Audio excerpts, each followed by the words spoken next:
Nous allons maintenant accueillir Johanna Gay. Elle a choisi son thème parce que les femmes seraient l'avenir de l'homme.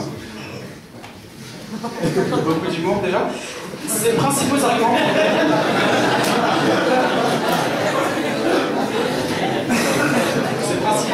pour gagner, c'est une femme et elle est blonde. C'est du courage. Donc pour résumer, pour être plus sérieux, Johanna est blonde, elle aime le rugby, elle aime l'équitation, elle trouve que la compta c'est in. Je vous demande d'applaudir Johanna Gay pour son thème, la comptabilité au féminin.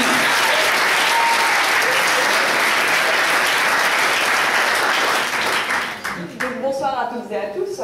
Pour ma part, je vais aborder le sujet de la comptabilité au féminin. C'est-à-dire que je vais aborder les raisons expliquant la place actuelle des femmes dans le domaine de la comptabilité. Et pour cela, je vais commencer par définir les termes de mon sujet, comme nos professeurs nous l'ont appris tout au long de notre scolarité. Donc, qu'est-ce qu'une femme? Alors, je vais vous éviter les définitions biologiques, tout le monde sait ce qu'est une femme, enfin, ou presque. Je vais juste utiliser les trois adjectifs qui représentent le mieux la femme. Belle, sensuelle, sexy. Et je rajouterai intelligente. Passons maintenant à la comptabilité. J'ai sélectionné pour vous les trois photos sur Internet qui représentent le mieux la comptabilité. Et là, bien sûr, il y a beaucoup moins d'émotions quand on regarde ces photos. Et maintenant, qu'est-ce que cela provoquerait si on mélangeait les deux phénomènes? D'un côté, on aurait la femme, de l'autre côté, on aurait la comptabilité, et cela donnerait, mesdames et messieurs, la femme comptable. Et là, mesdames et messieurs, la comptabilité devient plus attirante, plus attractive, plus élégante, plus sexy. Bref, cela fait un beau mélange. Et je vais vous prouver aujourd'hui que ce mélange, même s'il est délicieux, a vraiment du mal à prendre. Donc je vais refermer cette petite introduction pour me tourner vers le problème récurrent et toujours d'actualité. Donc je vous préviens, pour certains, mon discours va paraître beaucoup féministe, un peu macho, pour certains, enfin, beaucoup plus féministe que macho, mais ce n'est juste qu'une présentation, détendez-vous, je ne veux blesser personne, d'accord? Donc, comme vous le savez tous, beaucoup d'activités professionnelles sont aujourd'hui ouvertes aux femmes. Mais les activités associées à une rémunération élevée ou au prestige sont restées dans le précaré des hommes. Par exemple, en 2010, dans les cabinets d'audit et d'expertise comptable, 50% des associés sont des femmes et seulement 16% des associés sont des hommes. C'est un peu révoltant, vous ne trouvez pas? Donc pourquoi les femmes, bien qu'elles soient de plus en plus nombreuses dans la profession, n'arrivent pas à gravir les échelons au sein de ces cabinets comptables? Comme je vous l'ai montré par des ravissantes photos, la femme est très importante, car elle amène une nouvelle vision de la profession, de nouvelles demandes, mais surtout un style de leadership qui, lui, est propre. Voilà. Donc, cette difficulté pour les femmes à gravir les échelons au sein des cabinets comptables se résume en une expression très simple, le glass ceiling, soit le plafond de verre. Donc, qu'est-ce que le glass ceiling? C'est l'ensemble des barrières, artificielles ou invisibles, qui empêchent l'ascension de certaines femmes très qualifiées dans les organisations. Donc, comme vous pouvez le voir par ce ravissant dessin, what you have to understand, Miss Tidus, is your glass ceiling is my glass floor. C'est-à-dire que les femmes arrivent à regarder en haut à travers ce plafond de verre, mais n'arrivent pas à y accéder. Et aujourd'hui, le plafond de verre s'élève dans la hiérarchie, mais finalement, il est toujours là. Donc pourquoi? La comptabilité est à l'origine un mode d'homme, et entre nous, il est un peu toujours. C'est pour ça que les femmes doivent persévérer en brisant d'un côté les stéréotypes de métiers de femmes, donc cuisine, ménage, enlever les enfants, etc. Mais de l'autre côté, l'interdiction à des professions dites masculines. Donc finalement, j'ai relevé 4 raisons dans les multiples recherches que j'ai effectuées et qui abordent le sujet. Tout d'abord, le retard historique, c'est-à-dire que certains chercheurs pensent que les femmes n'ont débuté que récemment leur carrière dans la comptabilité et donc n'ont juste pas eu le temps de se hisser au sommet. Pour évaluer cette hypothèse, rien de plus facile, retraçons le parcours historique de la femme. Début du XXe siècle, la femme apparaît dans la comptabilité. Dans les années 1980, les femmes sont véritablement acceptées au sein des cabinets comptables. Alors, je vous laisse jeter un petit coup d'œil au pourcentage de l'évolution de la place de la femme. Et si on fait un calcul très rapide, et si on prend l'hypothèse qu'il faut 20 ans pour devenir associé. Et comme je vous l'ai dit, les femmes sont apparues dans la comptabilité en 1980.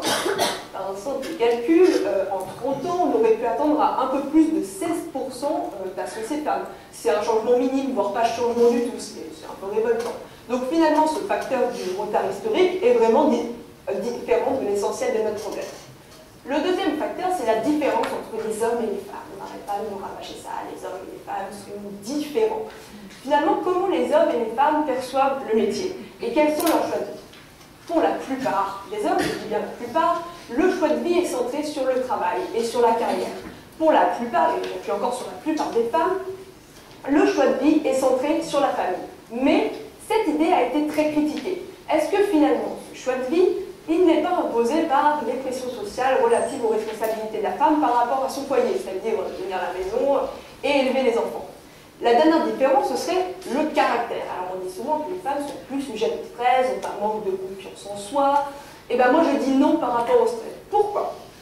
Les femmes, ok, on est plus sujettes au stress, mais on évacue beaucoup plus rapidement que les hommes.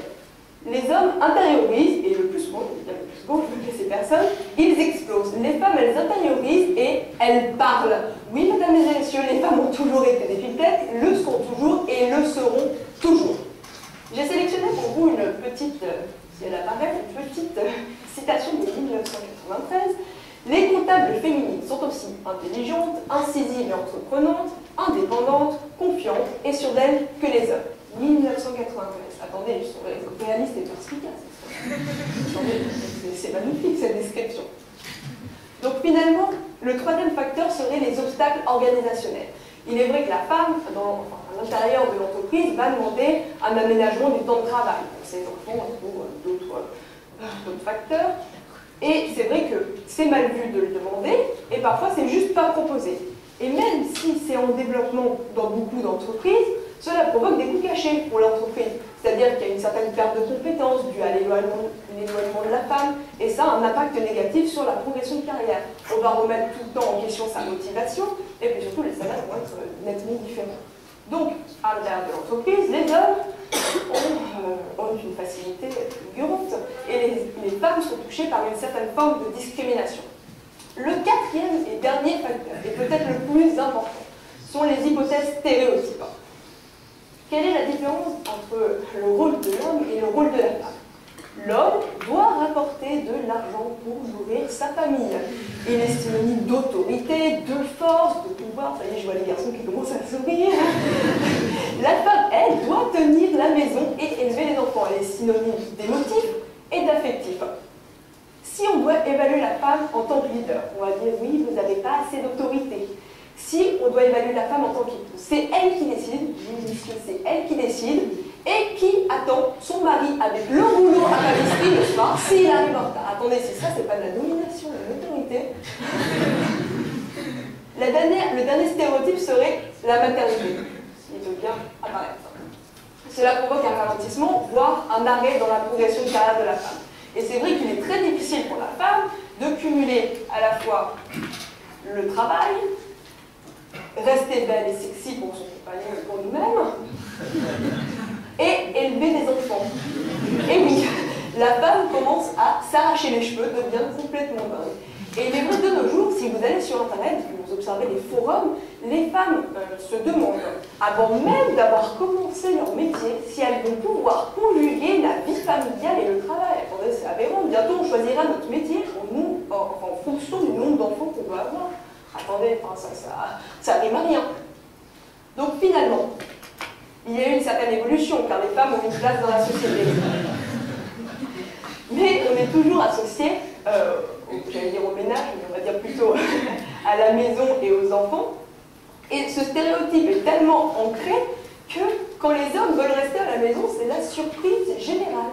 Et c'est inadmissible que des stéréotypes soient toujours aussi présents. Aussi, rebellons-nous et battons-nous pour une place parmi les associés.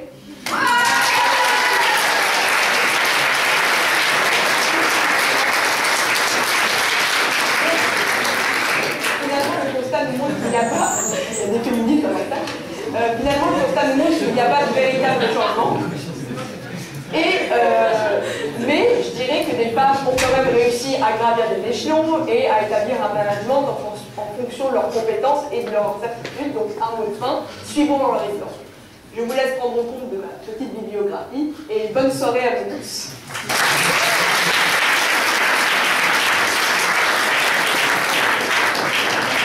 Bravo Johanna.